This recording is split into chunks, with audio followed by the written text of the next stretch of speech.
Yiddish is certainly a very fascinating language, and for many years, for centuries, it was really, that's how you spoke Jewish in Europe, was this cobbling together of all these different languages. And that's something we're going to explore on this episode of The Jewish Drinking Show, bringing L'chaim to life. I'm your host, Rabbi Drew Kaplan, and I'm very excited to welcome very first time guest, Dr. Jordan Finkin. Are you a doctor? Why not? I am a doctor. Yes. All right, we're going to go with it. All right, for those less familiar with Dr. Finkin, he is Rare Book and Manuscript Librarian at the world-famous Klau Library of Hebrew Union College in Cincinnati, Ohio. A specialist in modern Jewish literatures, Dr. Finkin is the author of several academic books as well as numerous scholarly essays and articles. A literary translator from Yiddish, German, and French, he is also the founder and director of Naydus Press, a nonprofit publisher of Yiddish literature and English translation, and also recent award winner. Right? Thank you very much. Yes, yeah. I should have brought the front page of the Israelite announcing with my face in giant profile. Yes, yes. I actually have that cover in my office, which I really should have brought over. That would have been a great visual. So we're here to talk about Yiddish drinking terminology. Sure enough. And it's funny because I moved to Cincinnati in summer of 2018, and I know you had a monthly column on Yiddish in the American Israelite. And I didn't care for Yiddish. I actively avoided your column until, I want to say, Yiddish, who needs it? But maybe fall of 2020 you had something about like spooky terms or something? Something like that, probably for Halloween or something. Yeah, it was all Halloween related topics, and that captured my attention. For me, it was incredibly insightful, fascinating. A lot of terms that we use anyways. And just to have those linguistic insights. So I was hooked from fall 2020, and so I've been, ever since then, an avid reader of your column. Well, thank you very much. It's nice to know I'm being read. That's right. You have at least one reader here in town. There you go. But more pertinently than the spooky language is also this from January 2022. You have a drink piece, and of course I'll include a link for anybody interested in reading this. But it's all about drinking terms. So I should have reached out to you a lot sooner, but here I am. I'm curious to hear about drinking terms. So with that, I'm gonna L'chaim. L'chaim. L'chaim. Good mashke. Yes. What's wonderful about your podcast is that, when I started poking around, as one does, you've got 100 and how many? 20 plus. Yes. Who knew, right? Yeah. Jews and booze. Absolutely. That it was such a thing that you could drill down in every possible, right? Which, by the way, when I created this fall 2019, a lot of people thought, how much is there even to talk about? And gay face, as we say, go no. There you go. No, and you've had. I know you talked. Did you talk to Glenn Diner? Yes, so I've had Dr. Glenn Diner in January 2020, and then an episode in 2023. So the idea of Jews in Eastern Europe and alcohol, right? We don't naturally put them together because there's this stereotype of Jews as being not being able to hold their liquor, and that whole Narishkeit. But they're integrally involved in the alcohol trade, the alcohol business. And significant numbers of the Jewish population in the 18th, 19th centuries in Poland, Ukraine, all that, absolutely. Yeah. And that's going to infect, in fact, going to have an effect on the way they talk, what they talk about, and so pretty much Yiddish itself is... it's described as an open language, which is to say that there are some languages that are very conservative with regard to outside influences. Typical example is something like Icelandic, which they geographically isolated on its own, but they keep a lock on the language. Really, they prefer, when possible, they prefer to keep to create native words for things. It's interesting. I don't necessarily think about control of language. The only thing I can think about, I know in France, right? In Paris, they have this institute that deals with like controlling their language. But how frequent does it occur across languages? It depends on the language. Okay. Totally depends. And I imagine that it works also with cultures. And well, look at Israel. Israel has a well. Okay. Thank you for that. Israel has a language academy. But people talk the way they talk. The academy does what it does, and people do what they do, and whether the two shall meet. But so a conservative language like Icelandic will tries to keep. English is the opposite end of the spectrum. It's the Hoover of languages. It just sucks up anything that anybody says. Automatically becomes part of English. Yiddish, not quite to that degree, but very much close to that. So any alcohol term that you've got, can I quickly will come ask? In. Yeah. I imagine this doesn't happen on its own. The language is not isolated. There's an association with the culture, and then probably also their cultural attitudes, right? Yeah. And so I guess Yiddish, Jews were in different places, and they couldn't be super closed off, right? So just from a very historical point of view, Jews moved in the Middle Ages from the Rhineland outwards and eastwards. Yeah. For historical reasons, and we don't have to get into the details of that. But they come to live in all of these various places. And they're not sitting alone in their rooms talking to each other. They're living their lives in these communities. And in order to do that, you have to speak these languages. Yeah. And Jews, just because of the nature of the occupations and the professions and the kinds of dealings that they had, they were multilingual automatically. By necessity. Absolutely. Yeah. And so they had to know at least a working knowledge of various kinds of languages. German, Russian, Ukrainian, Belarusian, Hungarian. I mean, it stands to reason that the terms that you would use for everyday things would come from your everyday experience of those things, right? I mean, the Jews from the Rhineland may not know this plant. So what are you going to call this plant that occurs in Poland but nowhere else? You could create a name like, maybe let's go into the Bible and find some plant name that no one knows what it is. No, well, that's what that is. Or you just take what it's called locally. Yeah. And what it's called locally in this area of Poland may be different what it's called locally in that area of Poland. And all of a sudden, Yiddish now has 5 different words for the same thing. And then Jews talk to each other. You could see how this becomes problem. Okay. And booze is no different. Because booze is around. And in addition to these factors of the 18th, 19th, probably 17th century Jews being involved heavily, Poland, Ukraine, in the liquor trade, I mean, probably some of it is they're cut off from certain professions. They don't have a wide range of access, but they're able to handle this stuff. And obviously, people can check out the Professor Glenn Dinner episodes more about that. Okay, so I'm curious to hear about, and so I imagine also, going back to culture, we're not a culture that's cut off from alcohol. We don't. No, absolutely. It's not devil water, and we stay away from it. No. I mean, the only thing about alcohol, well, okay, there are 2 things. One, don't drink to excess. Yeah. So the notion of being a shikar, right, or a shikar vilot, God forbid, right, and that because that story is kind of a crazy story. Genesis chapter 19. It is a kind of a crazy story. So you definitely don't want to get that. By the way, did you know they never mentioned the word drunk in chapter 19 of Genesis? We just understand that it's so super obvious. It doesn't even need to be mentioned. Yeah. As I said before, mehab mevin yavin, right? So don't be a shikar. That's a drunkard. That's number one. Yeah. And the other thing is about who gets to make the wine, where it's made, that kind of thing. So yain nesech and the libation wine, or sort of a Gentile who's actually making but it applies to wine. I don't know about the halacha with regard to hard liquor. So that I don't know. It's really confined to just wine. Just to wine. As having that sort of vulnerability to libation possibilities. So wine in Yiddish is wein.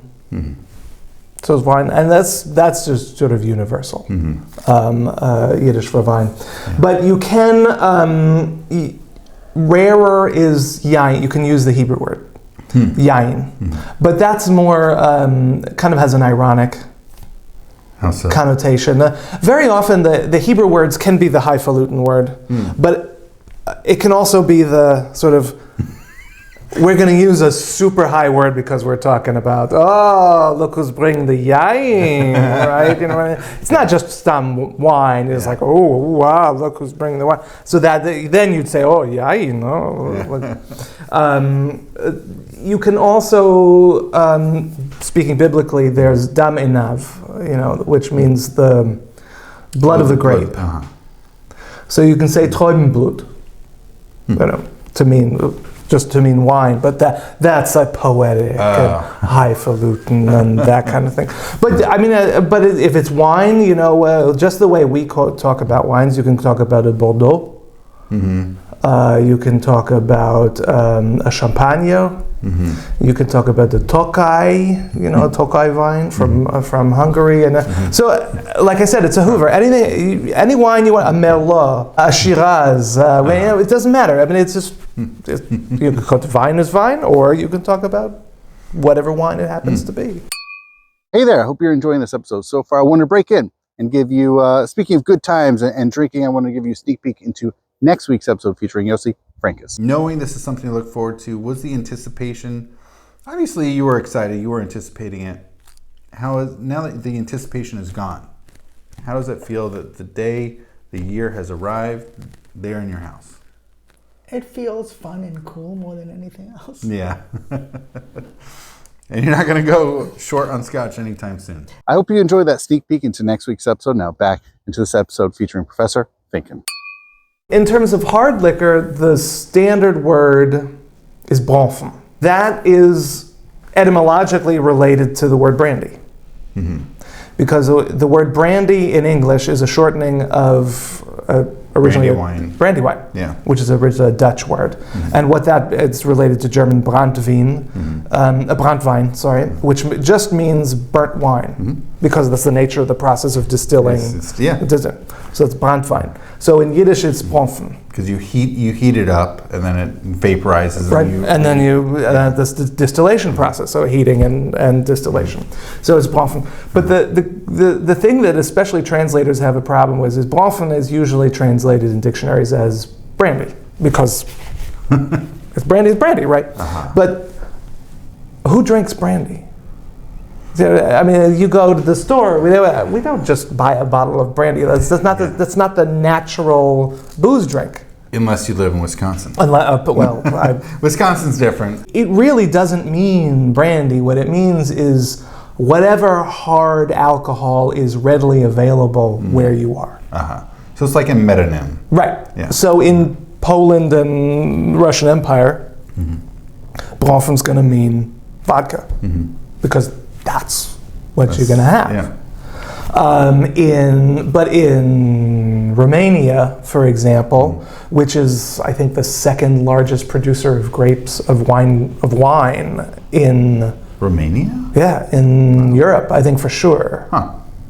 It's a enormous wine producing region, but I think it's only a European and domestic kind of way. I mean, or at least it's not imported to the United States. I don't know. But for them, as a result, because wine's everywhere, their rot gut is going to be brandy. And that's, you go to a bar and get a zlok or a knack of something.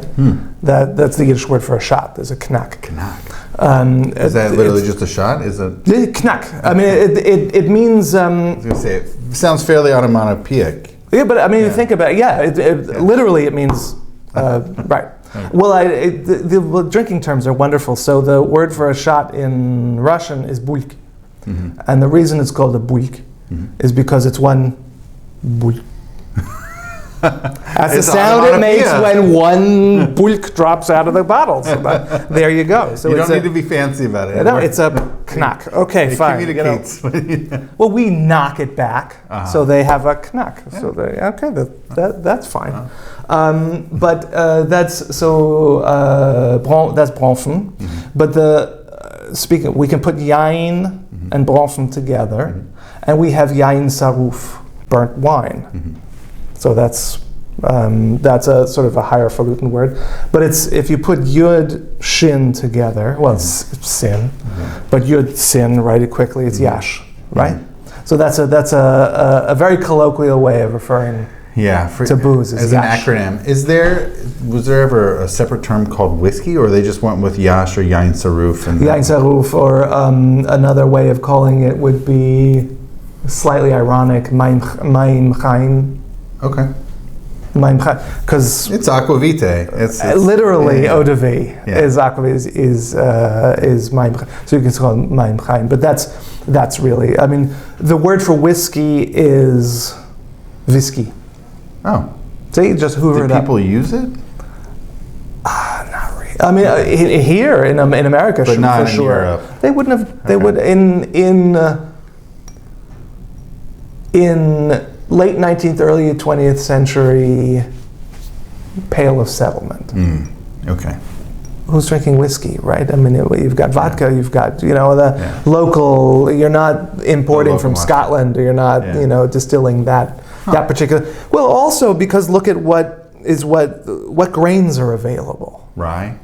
Right, so they had rye. They had rye. It depends on where it's grown and how it's, So that's what a lot of the booze production is based on, what the grains that you have available to you to make this stuff, right? Yep, forever and all time. How often does that happen in Yiddish, though? That they use a lot of acronyms or Hebrew acronyms? They would use the traditional Hebrew ones for this for various. Well, I mean, Yaknahoz is a great one. It comes right out of the Arvei Pesachim, the Haggadah, and then 10th chapter of Pesachim in the Babylonian Talmud. It has a Yaknahoz.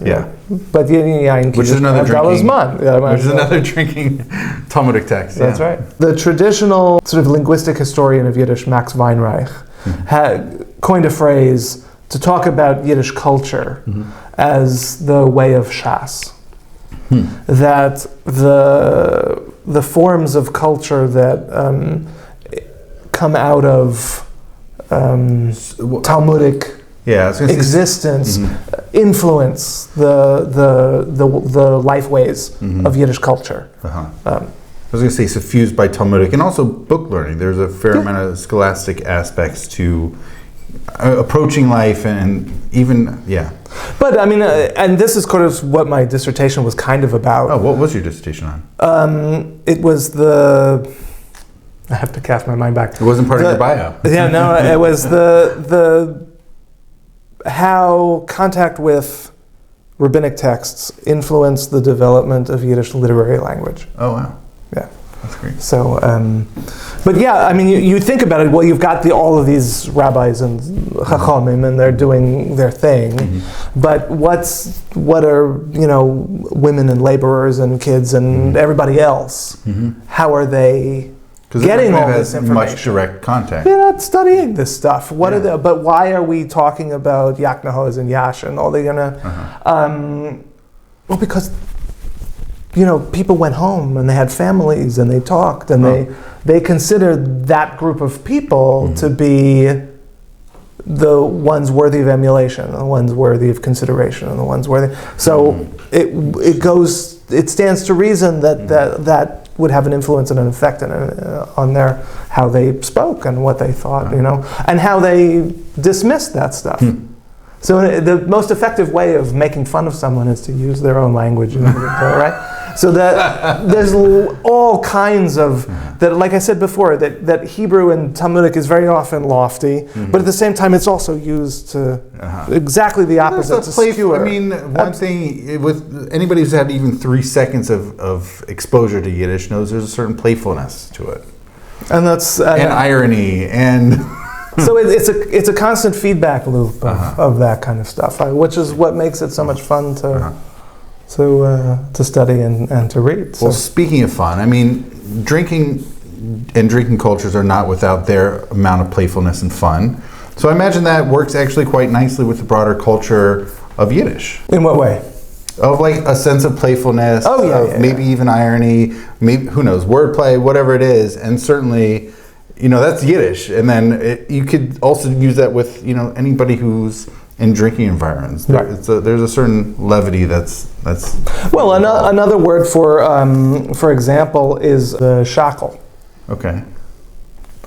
Where would that come from? What's like shackling, like davening and praying? No, what's a shackle? What's your prayer over a drink? Oh, shehakol. Shehakol nihiyeh bidvaro. It's a shackle. So to go have a drink is machen a shackle. Lama machen a shackle. Let's go have a drink. Right?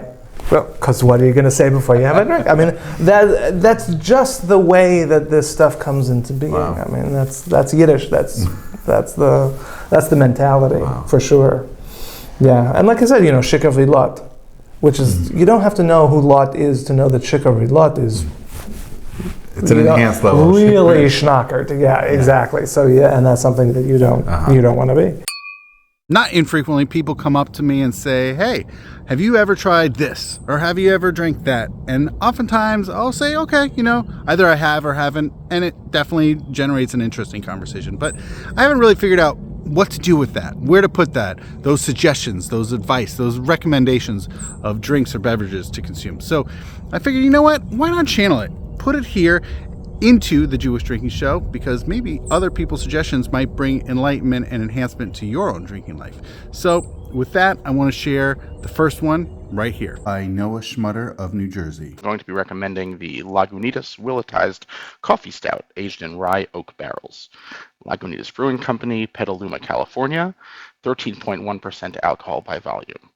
Now this is a barrel-aged imperial stout, which is a style of beer that was invented back in England for the court of Catherine the Great of Russia, and these beers were shipped from England to Russia for her court. Americans, once upon a time, decided it would be a good idea to try to age these in bourbon barrels or other types of whiskey barrels, and that gives them flavors of vanilla, caramel, and other things you might get from oak barrels. To me, all that means is it turns beer into magic. So let's give this one a taste. Heavy, sweet but not too sweet, boozy but not too boozy. This is a perfect example of the imperial stout style with coffee and aged in bourbon barrels. This one is actually also very cheap.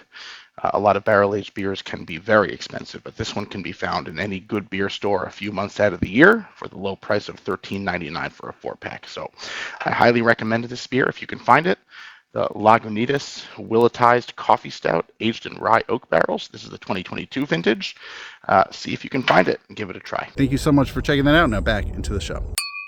We talked about yain as wine or vine, and then yain saraf or yash as distilled spirits. What about beer? Do they have a lot of terminology around beer?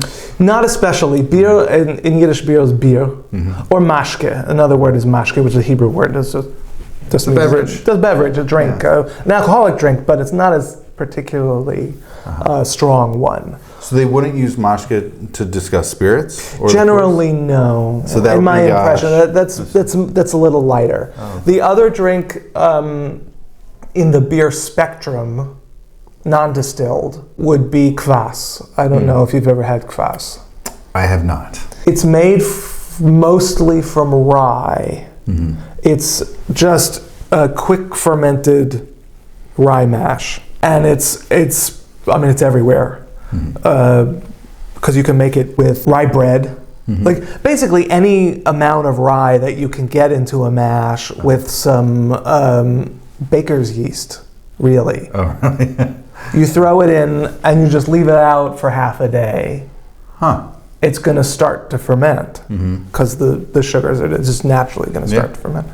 And that's kvass, and it's a very low alcohol kind of thing, but it's very easy to make. It's very, you can set it up and you just got it ready to go. Wow. So that would be more common because beer is a little. Plus, beer you need more wheat. You need other kinds of ingredients. You could. It doesn't get a lot of attention. I mean, wine does because it's required for certain it's understood to be required for certain things. It's a treasured beverage. And the other ones, whiskey, yash. I mean, that gets attention. That gets attention because it's a commodity. That's for sale. Yeah. I mean, you can make money off of that. All right, that's what you're selling in taverns and that kind of thing. Beer is just, it's less of an interest. Also, whiskey you can transport long and far, and also far in time. Whereas beer, you can't usually get away with it. Well, I mean, that's the fascinating thing, at least about the bourbon or I guess whiskey, corn whiskey in the United States, is that and my understanding is we were so, in the early days, the colonial period, we were so fantastically adept at growing corn that we didn't know what to do with it. And it's far more expensive to ship it in its corn form than it's in its distilled form. So they became very adept at transforming corn into bourbon. And I think, well, that's more economical. That's, if ever an American had a Yiddish cup, that's seichel. That is absolute seichel. So beer is just beer. Beer is just beer. Okay. We got schnapps, which we were talking earlier. Schnapps is really. Is that also kind of a catch-all term? It's a catch-all term for distilled beverages in general. Okay. So you can talk about. So we were talking about whiskey. You can call it whiskey. You can call bourbon. What's interesting, bourbon is generally bourbon. Polish it's bourbon. In Russian it's bourbon, but in Yiddish we would give it a French flair, bourbon. Bourbon, okay. Or you could say bourbon whiskey, But you can also call it corn schnapps. Oh. Corn in Yiddish means rye. And corn in England English is not corn. They refer to maize. Okay. Corn is a different grain. What's their corn? It's one of the other grains. I don't. Okay. I don't know. In Yiddish, corn is rye. Oh. Okay. So lots of the grain terminology is a little. Okay. So you can call rye whiskey corn schnapps. Huh. Okay. So these terms, they're sort of free floating. So a schnapps is it's just like a Bronfen is sort of the general term. Schnapps is or a schnapps. A knack schnapps, a schnapsel. A schnapsel is the diminutive for a schnapps. Yeah. That means like a little vessel. Vessel. Give me a schnapsel. Just I'll take a little schluck of. Hey there, I hope you're enjoying the episode so far. I know you might think that Jewish drinking only exists on podcasts, but guess what? It can be so much more. Have you ever wondered how to elevate an experience for your shul, JCC, other organizations, even businesses?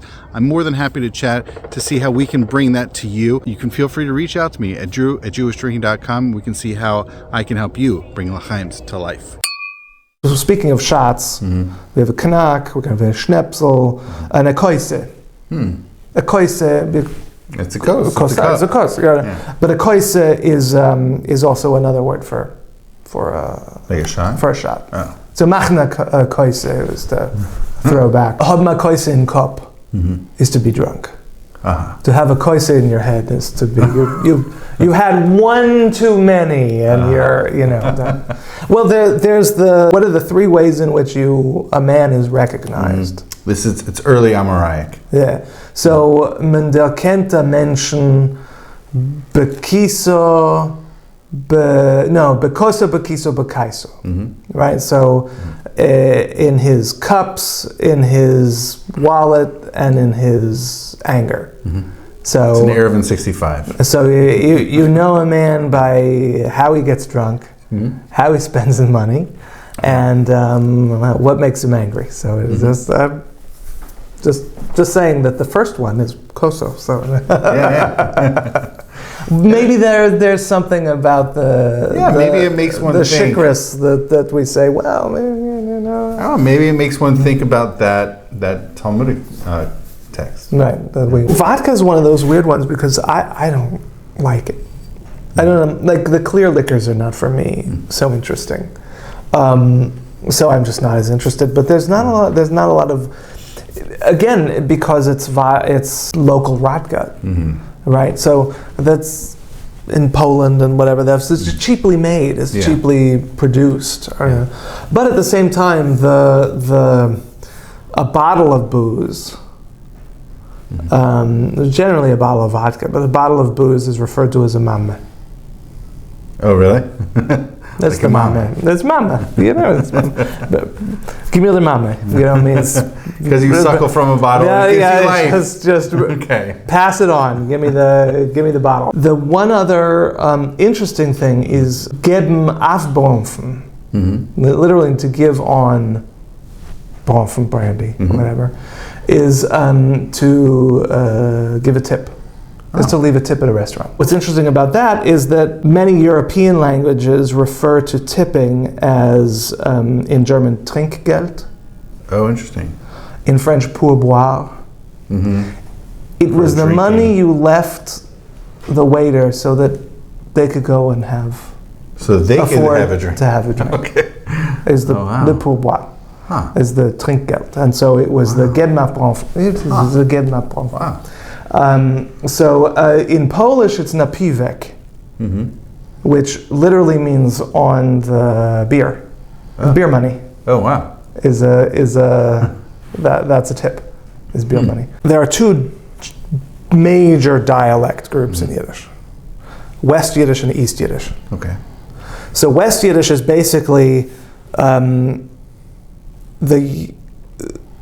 the Germanic dialects of Jews that didn't move into Slavic lands, that didn't move east. And so that's West Yiddish, sort of parts of Hungary and in Germany and maybe some Western Bohemia, that kind of area. And then the Eastern dialects, and there are three major Eastern dialects. Okay. So I don't know where your family is from, but Russian, Polish, or somewhere over there. So there's a Lithuanian there are really three, but we know as two big, broad categories: Lithuanian and Polish. Okay. Or Lithuanian and Galician, Galicia. You may have heard Galiciano. You know that's the. So I'm a Lithuanian. My family is Lithuanian, but you know, so the antagonism between the two of those is storied and ancient, and you know, as a Lithuanian, I can say that we're always right, and but that so in West Yiddish, however, the term for trinkgeld is bafmoes. Okay. So baf comes from the same root from pouvoir and so to drinking, and moes is maot. Oh, money, kleingeld, change. So change for drinking. Wow. So it's bafmoes. So it all has to do with the same. Tipping is for drinking, right? What else are you going to use it? They're just leaving you a few coins on the table. What else are you going to use it for? I really never thought about tipping that way. Yeah. Wow. Yeah. Trinkgeld. Hey there, I wanted to break in. I hope you're enjoying the episode so far. Actually, I hope you're enjoying all of the episodes, or at the very least, most of them. And if you haven't, and if this is your first episode, go check more of them out. But if you have been enjoying them, and if you enjoy the other resources that are shared at jewishdrinking.com, I hope you think about the opportunity of supporting the work that we do here and continue to do. Please feel free to visit jewishdrinking.com/donate, and you can help support the work and continue our mission and our vision of bringing l'chaims to life. Thank you so much, and now back into the show. One of the things that has fascinated me about Yiddish, I think it's incredibly playful, are the expressions. And the expressions give you really insight into a way of thinking. Are there other expressions related to or otherwise surrounding drinking? One that I like is, I put it in my column, als ich nehme trunk bronfen, werde ich ein anderer Mensch. When I have a drink of bronfen, I become a different person. Und der andere will euch trinken bronfen. And that other guy, he also wants a drink. So as my wife likes to say, we try to cut back at various points, but you have a drink, and then your drink wants a drink. And then that drink wants a drink and you're done, right? Yeah. I mean, that's really, you've gone one too far. That's a great expression. When I become a different person than that guy, he really wants to have a drink. So which is all too true. There was one, now that I remember, we were talking about Yain before. Yeah. When the Mashiach comes, when Messiah comes, there will be three things at the feast. Leviathan. There'll be Livyosin, Shorabor. So why would there be Livyosin and Shorabor? Shorabor, the big ox. Why would there be Livyosin and Shorabor? I don't know. Or water and land? I don't know. You have something from each? I don't know. No, we don't trust God's shechting, so you have to have a fish course. Is there a Yiddish expression for that? No, that's why. I mean, come on. Why else would you have a fish and the shorabor? No. So you have livyosin, you have shorabor, and you have yain mashumel. Guarded wine. Yeah. So there's a folk song that... So you have to have wine with your meal. I mean, it's just civilized, right? Yeah. I mean, this is when the Mashiach comes, everything will be very civilized, right? I mean, our feast will, we have to have wine. But the folk song is when so kommt der Mashiach, mir wollen essen Shorabor und Livyosin, Moshe Rabbeinu werden's teure sagen. Moses will teach us Torah. Shlomo HaMelech werden Chochmah sagen. Solomon will teach us wisdom. Und Yain HaMeshumah werden wir trinken. And we'll have a nice glass of Yain HaMeshumah. So we'll have the whole, everything. It will be a Trimalchio's feast. At the absolutely right. So Yain HaMeshumah. That was the other. So. Yeah, it's all there. I mean, Yiddish cultures gets all right there out in the open. I found that everything so interesting, but it's so funny because if you go to like a Chabad shul or you talk to Chabad people, if they ask you, hey, do you want some mashka? And mashka only refers to hard liquor, specifically, generally vodka. So I find it interesting because you're in Yiddish, it really refers to low alcohol drinks. In mashka generally, I mean, I guess. But in Chabad Yiddish, but to me, it maybe American. Yeah, that's interesting. Yeah, a mashka. Yeah, I don't know. But again, I mean, it adapts. What's a schnapps in any, depends on your shul, right? Are you buying wild turkey? Or are you what are you splurging on, right? Well, it sounds like mashka becomes a metonym. It really is the catch-all for... Whatever this thing that you're going to be drinking, that's... right. But you're not going to call it necessarily a schnapps, right? Because mashka is it's a Hebraic term, so it's going to have a kind of cachet that another term, right? So there are all of these sociolectal things that get programmed into the vocabulary that we choose to use for these things, right? So that's fine. I mean, some people have low expectations, some people have high expectations. Our associations between different things are, right? I mean, the people who don't like beer, they really don't like beer, and they frown at the beer drinkers. Okay, that's fine. Dr. Finkin, this has been excellent, insightful, fascinating, of course, humorous. Before we go, is there anything you would like to promote? As you mentioned in the introduction, I founded and the director of a small nonprofit press called Naydus Press, Naydus, and we produce English translations of Yiddish literature. So we are trying to grow. So if you are interested at all in those things, check out our website, nayduspress.org. Come and support us and read more Yiddish literature, and Awesome.